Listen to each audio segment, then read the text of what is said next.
Good afternoon, everybody. Okay, so I wanted to provide an update on the wildfire smoke impacting millions of Americans across the country right now. The President was briefed on the wildfires in Canada last week and has been regularly updated since. He directed his team to provide impacted communities whatever support they need. Our team here at the White House is in touch with the Government of Canada. We have already deployed over 600 U.S. firefighters and personnel, as well as equipment like water bombers to help Canada battle the fires. We also have been in close touch with state and local leaders, including in Michigan, Illinois, and New York. And multiple agencies, including the Environmental Protection Agency, CDC, and FEMA, are coordinating with state, local, and tribal governments to get timely and accurate information out to communities about local air quality conditions and what steps they can take to protect themselves. We encourage everyone in the impacted areas to listen to their state and local officials. Check in on your neighbors, check in on your friends and your family.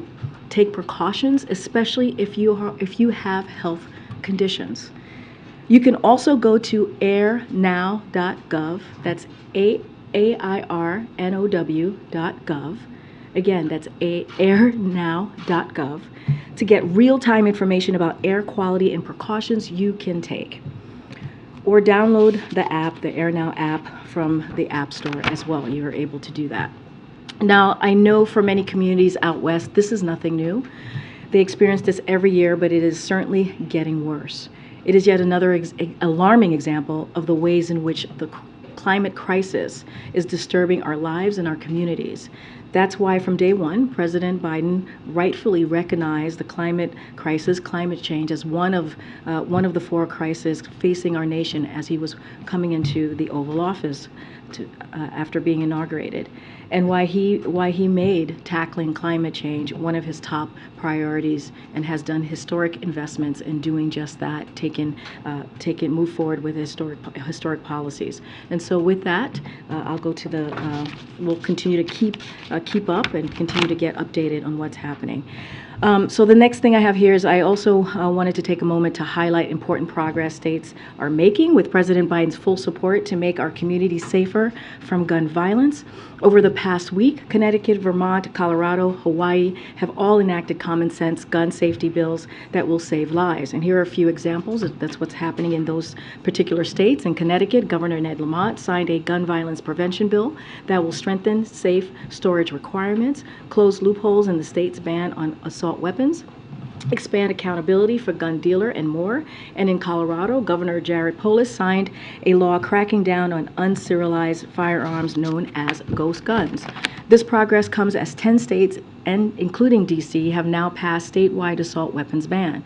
With every tragic shooting we see across America, we see the urgency of action at every level of our government.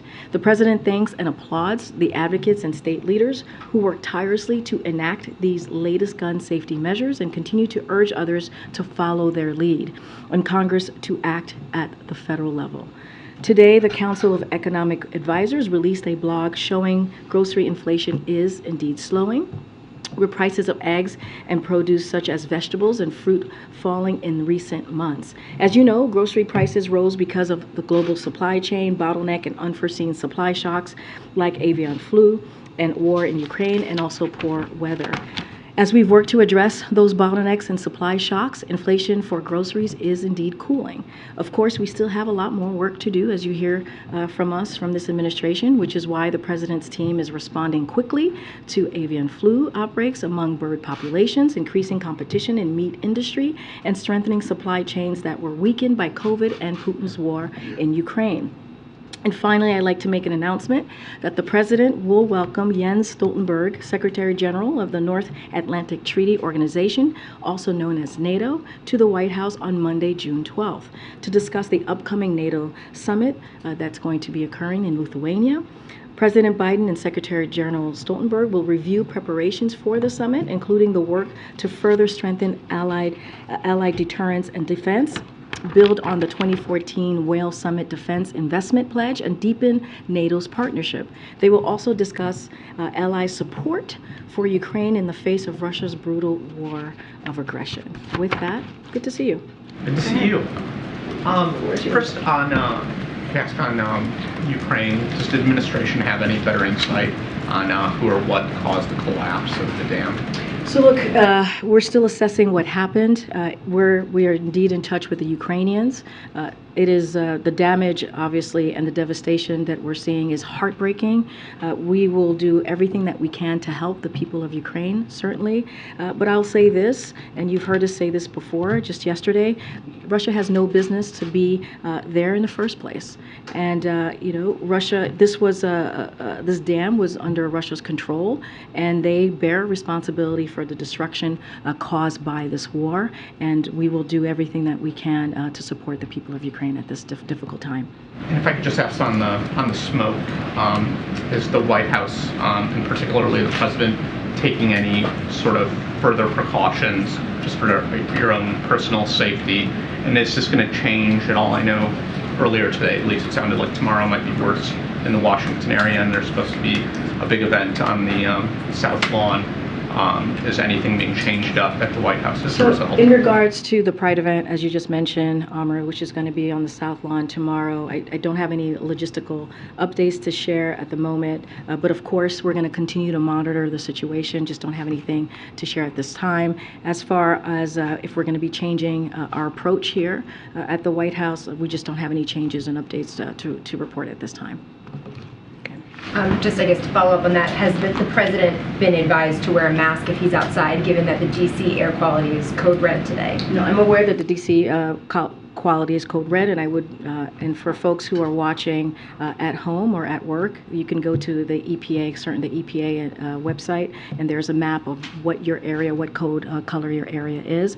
I just don't have anything to share on what the president is going to be, any changes to how the president is going to be approaching this, so just don't have anything at this time. And two questions, if I can, to follow up from yesterday. Does the White House now have any reaction to the merger of the PGA and Live Golf, and did this issue come up during Secretary Blinken's meeting yesterday with the Crown Prince of Saudi Arabia? So I can say this, the State Department, my colleague at the State Department, they put out a readout of the meeting that Secretary Blinken had with the Saudi Arabia government, so I would refer you to their readout. I'm sure it's available online at the State Department. So again, we're just not going to comment on this deal.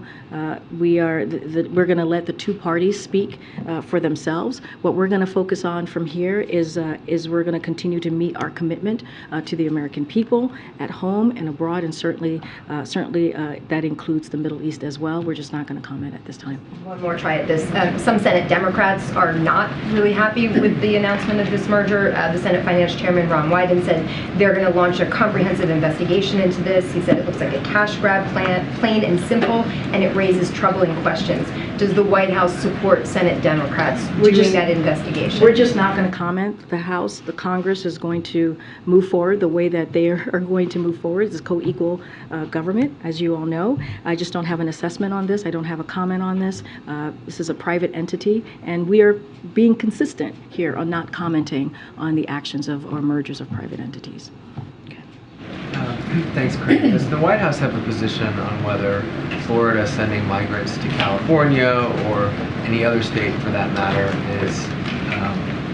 amounts to false imprisonment and kidnapping of those migrants? So one of the things that you've heard me say this multiple times from here is about what these political stunts and what they mean. They're dangerous and they're unacceptable. I said this yesterday and I'll say this again. And we've seen them happen over the last couple of months, and all they do is cause confusion. And why is it they want to cause chaos and confusion? It doesn't make sense to me. And so all unlawful border crossing, as I mentioned yesterday, are down. They're down by 70% since the president enacted enacted his plan after Title 42 was lifted early or mid-May. And so we're addressing the challenges as we have done. We've done that through deterrence, we've done that through diplomacy, and we've done that through enforcement. And so, again, the plan that he's doing is working. And so I just don't understand. What are these governors doing? Why are they causing chaos? Why are they causing confusion? What does that actually do for their constituency or for the people who are being put on these planes or on the buses? And it just doesn't make sense. They're playing games, and political stunts just are not going to actually deal with the issue at hand. And they can come meet us at the middle. They can come and do a bipartisan piece of legislation, or look at the legislation that the president put forward on day one, a comprehensive immigration policy that he put forward, legislation. Why not look at that and come to the table and have that discussion with us, instead of, again, doing these political stunts? And it hurts. It only hurts local governments. It only hurts other states. And they're doing this without reaching out to those local government or states. And it is putting people at risk. And it's dangerous and, again, unacceptable. Beyond, or in addition perhaps to it being a political stunt, do you think, or does the White House think, that it's breaking the law? So look, I'm going to be careful here. I cannot speak to the law. I know that I know comments have been made about a particular governor who's now a candidate who has been accused of sending these migrants. So I want to be really careful because he's a candidate. So I want to follow the Hatch Act. So But those are he the did two. that in his action as a governor. No, I just want to be. I still have to say this and be very, very careful. And what I will say more. It's about his action as a governor. Okay, all right. I'm just also being clear that he's also a candidate, and so I want to be careful and also just put that out there for the American people. But I will say, more broadly speaking, if folks are eager to see firsthand the significant drop in unlawful border crossings since the president put in his plan and that went into full effect, so I mean, that's what they need to look at. They need to look at the numbers and the data that we have seen. 70% that it's come down. And so, it is, what they're doing is completely dangerous. And so I cannot speak to the legal action. I cannot speak to if it's illegal or not. What I can say, it causes confusion, it's dangerous, and it is unacceptable, and it doesn't solve the actual problem that we have at hand. Okay. Karine, thanks. Questions on two topics, but first I just want to quickly follow up on the question about LIV Golf and the PGA Tour. President Biden has been very direct in the past about expressing his concerns about human rights violations in Saudi Arabia, about the Crown Prince's role in the killing of the journalist Jamal Khashoggi.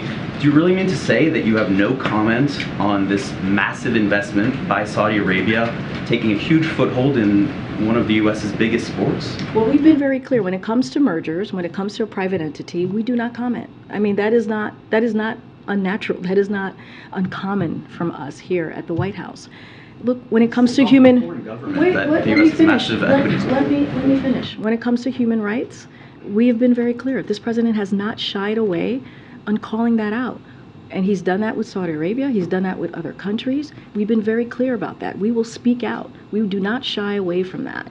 And been, again, very, very clear. When it comes to a merger with these two entities, that is something that we're just not going to comment on. But when it comes to human rights, we've been very clear. We're going to call that out. We are going to call that out with countries just across the globe. And the president has done that in these last 2 years.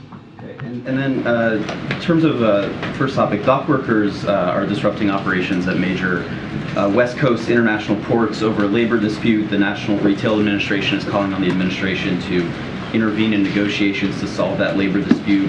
We also have UPS workers that are currently voting on whether or not to strike if they don't have a new contract by August 1st. Does the administration plan to intervene in any of those labor disputes? So when it comes to the West ports, I can say that the president respects the collective bargaining process as the best way for workers and employers to reach mutually beneficial solutions, which we have said before. And Acting Secretary Sue and others in administration are regularly engaging with the parties, encouraging them to stay at the negotiating table and finish their work.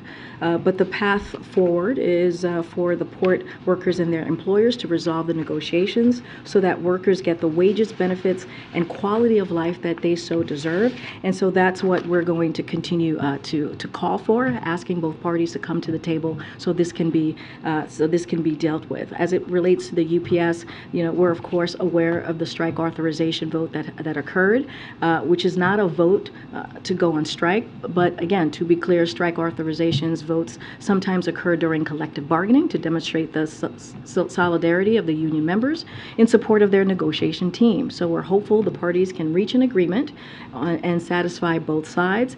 And so again, the president respects collective bargaining process, and he believes that the best way for workers and employers to reach an agreement that ensures workers get their fair benefits and quality of life and wages that they deserve. So I'll leave it Can the there. administration play an effective role with an acting secretary at the helm of the Labor Absolutely. Department? Remember, this is an acting secretary that was a deputy secretary under Secretary Walsh for the first almost 2 years, and so we have complete confidence in Acting Secretary Sue, and she has, as you know, strong relationships with these different labor organizations, and we believe that with her leadership, certainly she'll engage in a way with the parties that'll be effective. And then real quick, this is not a question about to weigh in on these presidential candidates.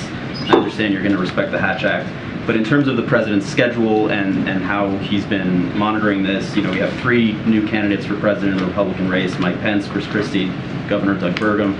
Is the president monitoring these announcements? Is he carving out any time in his schedule to watch these announcements? Any thoughts on it? All I can tell you is the president's focused on the American people. That's his job. That's his job day in, day out, and you see that as he talks about investing in America, as he talks about his economic policy for American people, as you saw him do, negotiate a fiscally responsible bipartisan budget. And that is going to be his focus as it relates to the campaign and schedule or what he's going to be doing next. Certainly, I would refer you to his campaign or the DNC. But I know for sure the president is zeroed in and focused on the American people, and that's what he's going to continue to do. Go ahead. Thanks, Karine. When the president walked from the residence to the Oval Office today, walks along the colonnade outside, do you know if he wore a mask? Nobody is wearing a mask walking from on the colonnade. Are you saying outside, given the... I'm just telling you, I don't have any changes to, as I mentioned earlier, I don't have any changes to what he'll be doing, but we've been walking back and forth on the colonnade, and no one is wearing a mask. It's a short walk. And then a question on the Prime Minister's visit tomorrow. Can you give us a little bit of a readout of what we should expect from the 2 leaders, whether there are certain things the president is hoping to accomplish? Obviously, this is Prime Minister Sunak's first visit to the White House. The 2 have met at other locations, but just wanted to hear a little bit more about this. They certainly have met a couple of times, as you just laid out, Tyler. A couple of things I will lay out. The president is looking forward, obviously, to welcoming Prime Minister Sunak to the White House to further deepen the close economic relationship between United States and United Kingdom, and to discuss key challenges and opportunities. This will be the 4th consecutive month the president has met the Prime Minister. Already this year, they've met in Hiroshima at the G7, in Belfast in April, and in San Diego in March at the AUKUS trilateral event about our long-term defense and security partnerships in the Indo-Pacific. So during this visit tomorrow, the 2 leaders will review a range of global issues, including our economic partnership, our shared support for Ukraine, and as it defends itself against Russia's brutal war of aggression, as well as further action to accelerate the clean energy transition.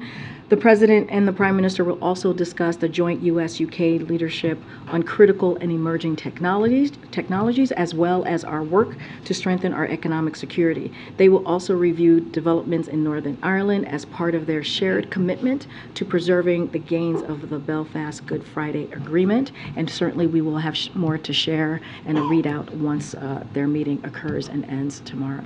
Go ahead, Joey. Thanks, Karine. I like your tie. Sticking with the British Prime Minister's visit, one of the things that he supposedly is going to bring up during the meeting is this idea of a creation of a global watchdog agency over AI. Is that something the president thinks is needed? Is that something that he would support? So look, you've heard from the president and from us on how we see this growing technology, AI, and we believe that how it moves forward should be done in a responsible way. The vice president had a meeting with 4 CEOs recently. The president has held other meetings with his staff to discuss AI. I'm not going to get ahead of what conversation's going going to be had during this bilat that they're going to that they're going to have tomorrow with the Prime Minister. I'll let them have their conversation, and we certainly have a readout. But we've been very clear about how we see moving forward with AI and how it needs to be done in a responsible way. We need to make sure that we're protecting the privacy of Americans, and so we'll definitely continue to speak to that. I was hoping you can clarify as it relates to the Live PGA merger. Yesterday, the president was asked about this merger during the cabinet meeting, and he said, "I'm going to be in the PGA." Can you clarify? Had he been briefed about the merger before? Was he aware of what Absolutely, he was he had been, yes. And what did he mean then? By was he just laughing off the question? I just think that he was basically saying, "I'm not going to comment." Okay. Pope Francis today underwent successful surgery, we're told. I'm wondering, given the close relationship the president has developed with him, has there been any outreach to the Vatican or between the two men themselves? Well, obviously, I don't have any call to read out, but obviously our thoughts are with the Pope, and certainly we are hoping that he has a full and quick recovery. And then on your announcement about the Secretary General's visit in a couple of weeks, has the president ruled out asking Mr. Stoltenberg to extend his tenure again with NATO, and is this a subject that he might raise with the Prime Minister tomorrow? Prime Minister Sunak has been advocating for his defense minister as a potential successor. So I'm not going to get ahead of the conversation that they're going to have. I can say, and we've said it here yesterday, that the president believes that the secretary has done an outstanding job, a superb job as Secretary General, especially in this critical moment in history, leading the alliance that we have responded to in response to Russia's war in Ukraine. And so we're very, very grateful for his leadership. I'm not going to get into speculation from here. I'm not going to get into what the process or how the president is thinking about the next steps here. But certainly we are incredibly grateful to the Secretary General. I'm just going to go on. Go ahead. Thanks, Karine. So you noted in your topper that climate change is making wildfires worse. And just to put a finer point on it, should the public expect this kind of thing to be happening more often where large parts of the East Coast are covered with smoke? So look, I'm not an expert. I can't predict how this is going to move forward or how this is going to look in the future. But certainly we've seen, I mentioned the West Coast has dealt with this for some time. So this is not uncommon, sadly. It's only getting worse. But this is why the president has made climate change a priority. This is why he's taken the aggressive actions that he's taken, historic actions, and he's certainly going to continue to stay focused on how we move forward in dealing with climate change. But again, I'm not an expert, but clearly, as we have seen over the last couple of decades, climate change has been a real problem. It is the science that shows us that. And if and when Secretary Blinken goes to China, is it the president's goal or hope that he meets directly with President Xi, and is that sort of what the conversations that are happening behind the scenes are? So look, I'm not going to, certainly not going to get ahead of what a conversation or what that will look like. The president has said he wants to talk to President Xi. Certainly don't have a call to preview for all of you at this time. And as it relates to Secretary Blinken, I would refer you to the State Department, but we have said, we're hoping that he will be able to travel to China when the time is right. Just don't have anything at this time. Okay. Thanks. One follow-up on the Ukraine dam situation. You said that you're still assessing who's responsible, but can you say in your conversations with the Ukrainians what they're telling you in terms of what additional aid they might need to respond to this situation? And will the president be discussing it with Prime Minister Sunak tomorrow? And then separately, is there any plan at all for the president to talk to President Zelensky? And if not, why not? So, of course, Ukraine is going to be at the top of discussion tomorrow. It is NATO, and as you know, the NATO alliance has been strengthened because of the president's leadership. And so, of course, Ukraine and Russia will be top of mind and discuss. I'm not gonna go into details of what they're going to be talking about. Certainly, we'll have a readout that will lay more of the conversation. I don't have any specifics to share on what the conversations that were had with Ukraine in regards to the dam. I could just tell you we've been in touch and we're ready to help in any way that we can. Just don't have a list of what they're asking for or what was discussed. And then on a separate topic, a couple months ago we were all talking about TikTok, and there was legislation put forward on the Hill that 3 months ago Jake Sullivan came out in support of, and then we haven't really heard much since. Can you say whether you're working at all with the Hill on making this become law?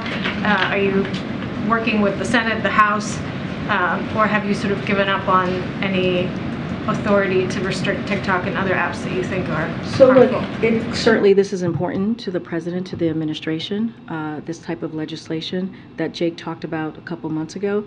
Don't have an update for you. We are always in constant contact on different pieces of legislation with the House and the Senate. I just don't have an update on where we are currently with this particular legislation. Thanks, Karine. So Walgreens unveiled a new look for their stores. They unveiled that in Chicago, and it has basically everything locked up, in part because of the theft that they've seen.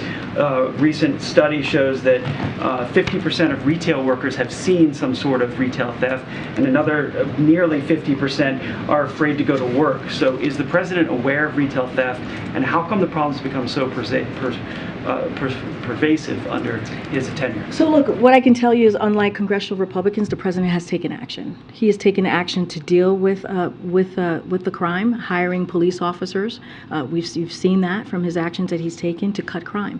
And and it started with the American Rescue Plan. The American Rescue Plan had billions of dollars that went into communities to hire police officers, to make sure that we had accountability as well on the ground. And let's not forget his Safer American Plan to fund the police and invest in crime prevention. So we have taken actions. We have made sure that we do everything that we can to try and protect communities and to make sure that police officers are hired. And so, look, instead of Congress, passing legislation or wanting to cut or defund the police, we're doing the opposite. And so we would love to work with Congress and see how else we can be helpful to communities. But the president has taken action.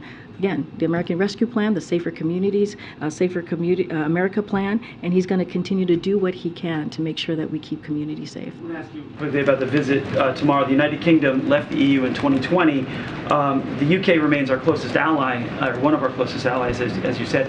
How come we're not negotiating a trade deal with them? So look, I think in that conversation that they'll have tomorrow, for sure, the economy will be part of that conversation. Look, they have the largest bilateral investment relationship in the world when you think about the UK and United States, and that's a source of strength and has been an important foundation of economic growth over the years in both of our countries. And so I'm sure when the two leaders meet, they will continue to take steps to deepen that economic partnership. And so I'm not going to get ahead of what the president and the prime minister are going to speak to. But again, they have one of the largest bilateral investment relationship in the world. And I think that matters. Is the president comfortable with the UK leading on artificial intelligence? Because that's one of the things the prime minister is. Look, I'm not going to get ahead of what they're going to discuss. I've laid out what we have done here and how we see moving forward on artificial intelligence. But again, I'm just not going to get ahead of it. We'll have a readout tomorrow. You mentioned the governments, U.S. and Canada, working together, talking about the wildfires. But has President Biden spoken with Prime Minister Trudeau about this? Any offers of anything different that has not already been offered, or long-term plans they've been discussing? So I can tell you this: our Deputy National Security Advisor, Liz Sherwood-Randall, has been in touch with her counterparts, and she has been since last week, in offering it and listening to them and making sure we're offering any assistance that they might need. We mentioned the 600 plus firefighters and personnel that we have provided to Canada to help them deal with this wildfire. I don't have a call to read out between the Prime Minister and the President. We've also, as I mentioned, been in touch with governors and local government as well to make sure that we are offering any assistance that they might need. Can I also just ask, is the president watching some of the pushback from kind of more conservative Republicans in the House regarding the debt ceiling vote, their concerns? Does he have any thoughts about that effort, and also how it might impact future dealing with the House? Look, and I mentioned this last week, even earlier this week, the president has signed more than 350 bipartisan pieces of legislation, signed them into law. And I think that shows how the president has been able to work with Congress in a bipartisan way. And I think that's important. And we hope that continues, because there's so much more that needs to be done as far as lowering costs, making sure the wealthy pay their fair share. There's a list of things that we would love to work in a bipartisan way. with Congress. And so the president certainly, he's an optimist. He believes that we can continue to do that work, and certainly we're going to try. As it relates to what Congress is saying or congressional Republicans are saying, look, this was a bipartisan, fiscally responsible piece of legislation.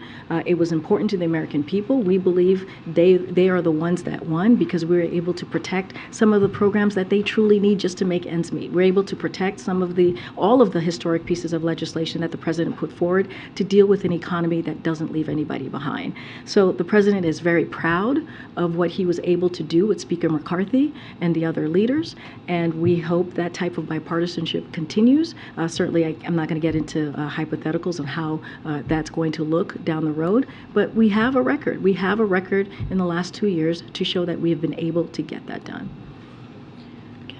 Thank you. I wanted to ask you about, we are 2 weeks away from the state visit. Secretary Austin was in Delhi this week, and I guess there's some other high-profile visits happening between them now and then. Would defense be an important part of the discussions with Prime Minister Modi and President Biden? Say that last part. Would defense be an important part of discussions between the two leaders? Oh, defense. So, look, I don't have anything more to say at this time about the visit. As we get closer, certainly we will have more to share. What I've said is the upcoming visit, we believe, will affirm the deep and close partnership between the United States and India and the warm bonds of family and friendship that link Americans and Indians together. So that is incredibly important. The Prime Minister and the President will discuss ways to strengthen our two countries, shared commitment to free, open, prosperous, and secure Indo-Pacific, and our shared resolve to elevate our strategic technology partnership, including defense. So that certainly will be talked about in clean energy and space, but I'm just not going to get into details on what the particulars will be. And as we get closer to June 22nd, we'll certainly have more to share. Also, have the guest list gone out for the state dinner and the welcome ceremony? How big? So as you know, we've done this will be our third state dinner. We usually don't release those guest lists until closer to the date, and so I suspect that we will do the same process with this. Sense of number of people? I don't have a number to share. And has the First Lady decided the menu and the entertainment? I don't have anything to share. What is today? It's like so early.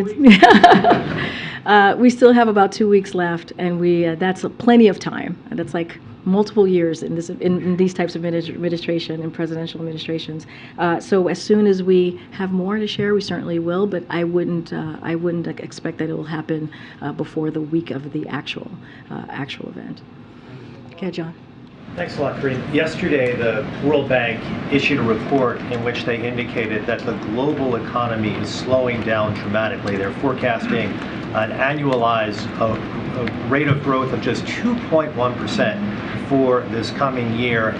Is that something that you agree with? You see the U.S. economy similarly slowing down at a substantial rate?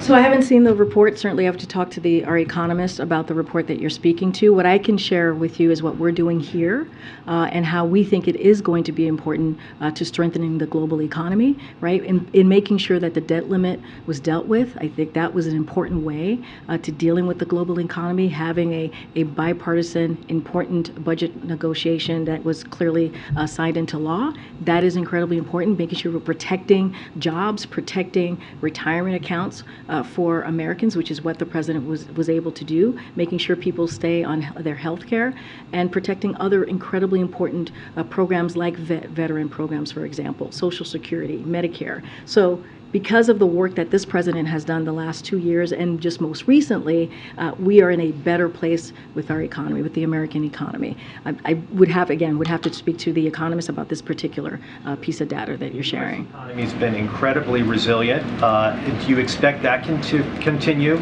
over the course of the remainder of this year? And what is it that this White House can do to prevent this slowdown in the economy, given the fact that there is a divided Congress? So look, and you're right, the U.S. economy has been very resilient, and that is a lot because of the actions that this president has taken. and making sure that we turned the economy around from when he walked in. As you know, it was a crisis. And so we've been saying this. We've been saying that we believe that we're transitioning to a more steady growth, stable growth, and that's what we're seeing when you look at the job numbers that come out every month, and that's what we believe we're headed to. And so the president's certainly going to continue to do, he's going to now implement those historic pieces of legislation where it's going to create more jobs, and it's going to help continue to make sure that the economy stays resilient. The minority leader in the Senate, Mitch McConnell, has said that the budget caps for defense spending in the budget agreement are insufficient to meet the challenges as it relates to Russia, Iran, China.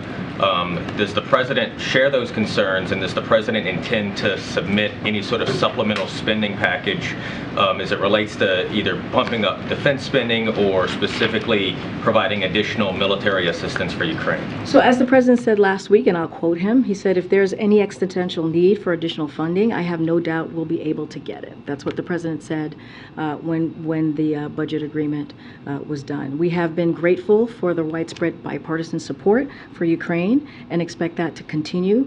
And so it doesn't rule out, the budget agreement does not rule out additional emergency funding, whether it is for Ukraine or extreme weather. And so the president is very confident on that. As you know, there's now an appropriations process, as Director Young spoke to. Certainly not, we are now back in regular order, right, which is why it was important about getting this budget agreement done. So I'm going to let the appropriation process move forward, not going to get ahead of that, but the president, as he stated himself, he's confident. So more generally speaking, he is okay with where the budget caps are for defense spending? Look, there's an appropriations process that's going to get going. That is regular order. That is where we're supposed to be. We're going to let that process go. As you're asking me about more defense funding, as the minority leader, as you just stated, feels like there's not enough in defense, the president has said if there is need, existential need to additional funding, he believes that we will get there. So that's what I can share with you on that part. Let me see. Go ahead, Alex. I haven't called on you in a while. Hi, Karine. The United States, as you know, has far higher incidence of car fatalities, both of drivers and pedestrians, cyclists, than almost all, I think, all other wealthy nations. And we're about to enter the most dangerous time of the year for car accidents, the summer months. Has this administration done enough on that front? Or has maybe the automotive, the highway lobby sort of had its way as it has had with many other administrations? So look, and you're right. We face a crisis here in America when it comes to driving, drivers, passengers, pedestrians, cyclists. Each year, more than 40,000 people die in these types of crashes, and so and this is comparable to gun deaths, and it should not be this way. So the Department of Transportation launched a national roadway safety strategy in early of 2022 to tackle this type of crisis at every level. And so while it's encouraging to see the death level has kind of the death leveling off somewhat in the last 2 quarters, because we have seen that occur, it is no time to let up. And so we're going to, DOT is going to continue to take major steps to keep people safe. And I think that's important. Again, they've put a plan together to try to tackle this incredibly unfortunate situation. I know you won't comment on the case involving the president's son, but the president previously criticized the Supreme Court ruling that his legal team is preparing to use, should he be charged, as an affront to common sense and the Constitution. I just want to know if that statement from June of last year still holds, or if he is viewing that ruling in a new light. I'm just not going to comment on this.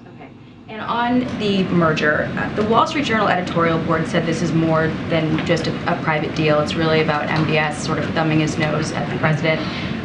They point out that the Saudis entered a China brokered deal with Iran. They are cozying up to Maduro, cut oil production ahead of Blinken's visit, helping Russia, driving up prices, hurting Biden. And they write, is Saudi Arabia's Crown Prince Mohammed bin Salman trolling President Biden? Call it the revenge of the pariah. I can't comment to or lay out what the thinking of the Saudi Arabia official or government are. As it relates to this merger, we're just not going to comment on this deal. It is two private entities, and we're just not going to comment. Does that risk making the president look weak if there's no comment? When you have Democratic senators saying that the president's Justice Department should be looking at this with respect to antitrust questions, foreign registration questions, doesn't no comment fall short? First of all, the president does not look weak. This is a president, because of his leadership, has brought together our allies and partners again, which certainly was our foreign policy relationship with heads of states was gutted and destroyed by the last administration. And this is a president that has been able to strengthen NATO alliance again because of his leadership, has been able to bring more than 50 countries together to help support Ukraine as they're battling the aggression from Russia. And that is occurring because of this president's leadership. And so I think that is important. And because we're saying that we're not going to speak to a private merger, a company's merger, a private entity, does not make the president weak. He was briefed on it, though, right? It does not make the president. Of course, he's going to be briefed on it. He's the president of the United States. But does not. But we're not going to comment on it because it is a private entity. We've been consistent. We've been consistent. He's the president of the United States. He gets to know everything that's going on in the world and in the country, right? That is important for him to know. He's one of the leaders of the free world. To get briefed on private. All right, I've answered your question. We're going to move on. Go ahead, Courtney. Thank you. Will the president withdraw his nomination of Dale Hill for a judgeship in the Southern District of New York? Today's cloture vote in the Senate was canceled. So the president is proud to have put him forward, and we're going to continue to support his nomination. Do you have an expectation of when another vote will be scheduled? I don't have a timeline on when that vote will happen. I can tell you that the president continues to support. So much. I have two questions about events at the White House tomorrow. Firstly, on the Sunak visit, the Prime Minister has echoed some of President Biden's strong words on Taiwan. So I'm wondering if the two leaders are going to discuss related China issues like investments, semiconductors, supply chains. And is it a priority for the administration to get U.S.-UK alignment on these issues? Just not going to get ahead of their conversation tomorrow. I just laid out what they're looking forward to particularly discussing. This is the fourth time that they've met in 4 months. And it is our closest relationship, an important relationship, especially as we talk about Ukraine and the war in Ukraine. That was clearly an aggression by Russia.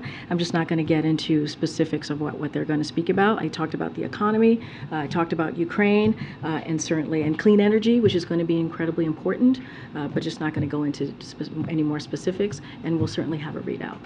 Then moving on to the Pride event tomorrow, this is likely to provoke some political or politicized pushback, especially from some of the states that have passed legislation targeting sexual minorities or from countries that have done the same. So could I just hear from you, why does the White House feel that this event is important, especially in this context? So we've had multiple events celebrating the LGBTQ+ community, multiple. And this is a president that has been a strong ally, a vice president that has been a strong ally, a second gentleman, a first lady that has been a strong ally of the community. And it is important, he feels it is important, they feel it is important to lift up a community, to lift up their accomplishments and what they've been able to do for the community. And so we think it's an important moment. And let's not forget what we're seeing across the country from state houses. More than 600 pieces of legislation, anti-LGBTQ+ legislation. A few hundred of those are against transgender youth. And so we have not seen that type of anti-sentiment, against this community in decades. And so we believe that not only does this community need to be celebrated and continue to be celebrated, as he's done many times before in this past 2 years, but we also need to make sure that we let the community know that the president has their back, and we're going to continue to fight for them. And so that is important. I think that is important to be able to bring a couple of thousand Americans here to the White House to let them know that this president is going to continue to fight for them. And that's the message that we want to make sure that gets out there. Okay. haven't, go ahead.